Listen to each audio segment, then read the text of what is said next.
Hello guys, ayan, good morning sa inyong lahat, lalong-lalo na sa aking mga kamangyan. Ayan, kumusta kayo dyan sa lahat ng mga kababayan ko sa Oriental Mindoro. Ayan, sa lahat ng mga RTL racers na mga kababayan ko sa Mindoro. Maraming salamat sa suporta at magandang araw sa inyong lahat.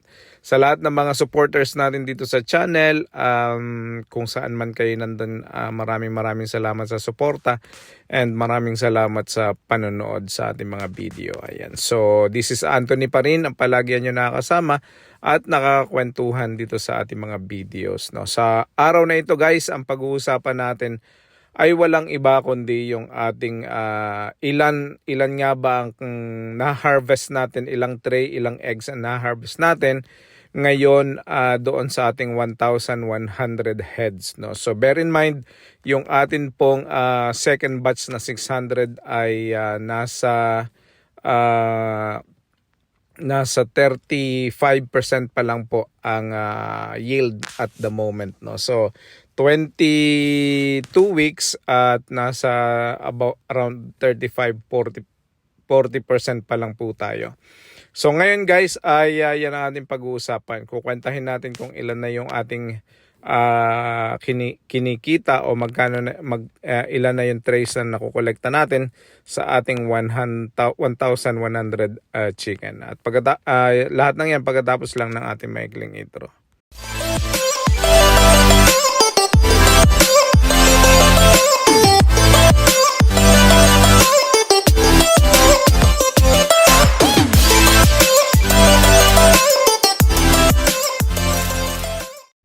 Okay guys, ayan, welcome back sa ating video. Ayan, thanks for tuning in. Ngayon ay katulad na nasabi ko, ang pag-uusapan natin is kung ilan na yung ating na-harvest dun sa 1,100 heads natin. So, yung atin pong first 500, yung ating first batch ng ating RTL, guys, ay noong May po sila dumating, May 6, no? So, ngayon po ay nasa medyo matagal-tagal na yung ating mga manok at nasa around 85% na po, 85% po steady yung ating collection dito. So at the moment, yung 500 heads po natin, which is nagkaroon na po tayo diyan na mortality na 14 pieces, ay at the moment kumukolekta po yan ng mga nasa 425 pieces every day, no? So iba-iba na po yung sizes niyan. Kukunti na po yung mga small diyan at madalang na po yung extra small.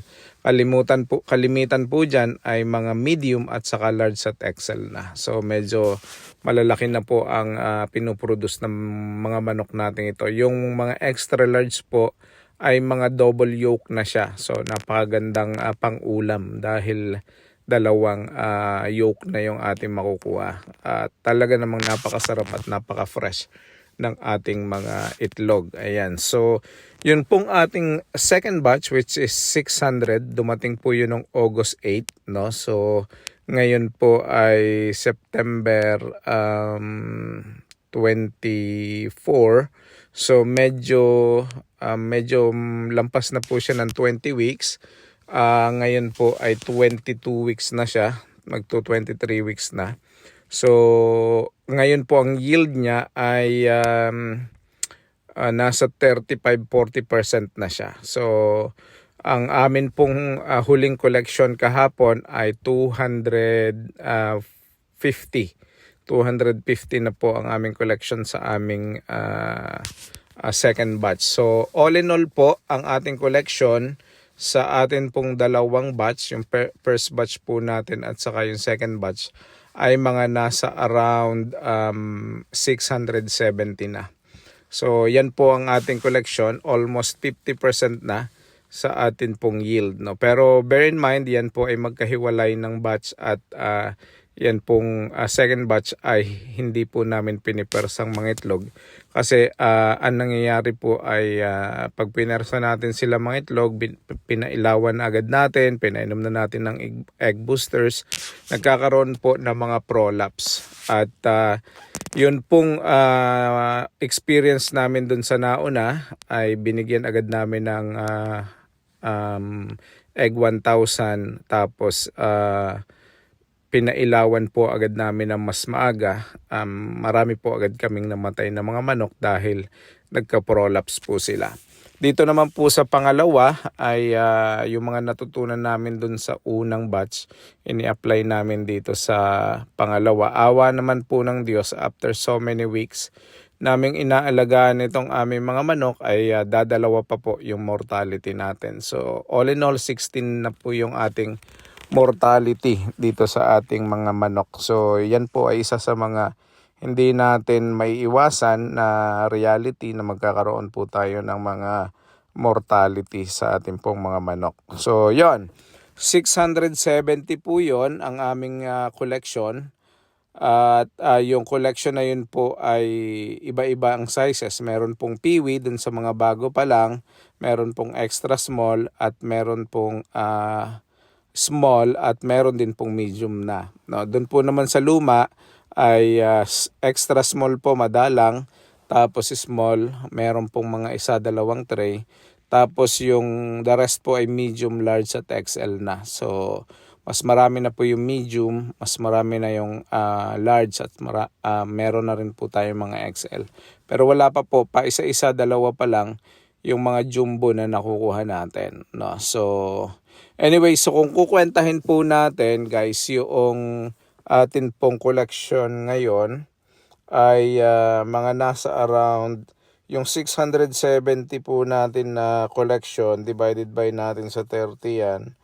Yan po ay nasa around 22 trays every day. No? So 22 trays every day times po natin sa basic na 210 ang presyo ng per tray, nasa 4,690 po ang ating estimated na income every day. So yan po ay mga nasa around 60% pa lang po ng yield. No? So yung atin pong 670 divided by 1,100, yan po ay mga nasa 60.9% pa lang. No, so ina-expect po namin sa darating na mga linggo, medyo mataas-taas na yung collection natin doon sa ating mga bago. Natural lang po yung ating pagpapaitlog din sa mga na second batch dahil ayaw po natin na persahin. So malaking mawawala sa atin kung nangingitlog nga po sila isa, dalawang beses, tapos magkakaroon naman po sila ng prolapse, mamamatay agad ang mga manok natin. Sayang naman. So yun po, iniiwasan po natin yan. So kung meron tayong 4,690 ang atin pong income everyday, kung yan po ay tatimes natin sa loob ng 30 days, meron po tayong 140,700 na income. So ang expenses po natin dyan ay mga nasa around 100,000. So less natin yung 100,000, meron po tayong 40,000 na gross income. No? So 40,000 na gross income. Estimated lang po yan. May estimated tayo ng mga 40,000 na gross income sa atin pong gross net income po yan. Net profit. So babawasin pa natin doon yung other expenses, yung capital natin. Pero like I said, hindi pa po natin talaga yan makikita na kumikita talaga kasi hindi pa po nagpupul collection tayo dun sa bago, dun sa ating second batch.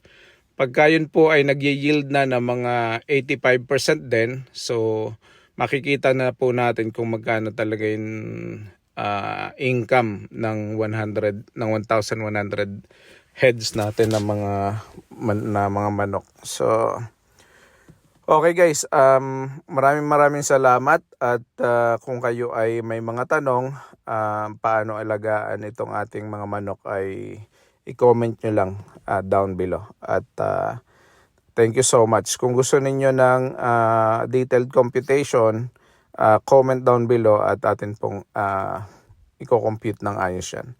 Maraming salamat, God bless, and see you all sa susunod na video. Bye-bye!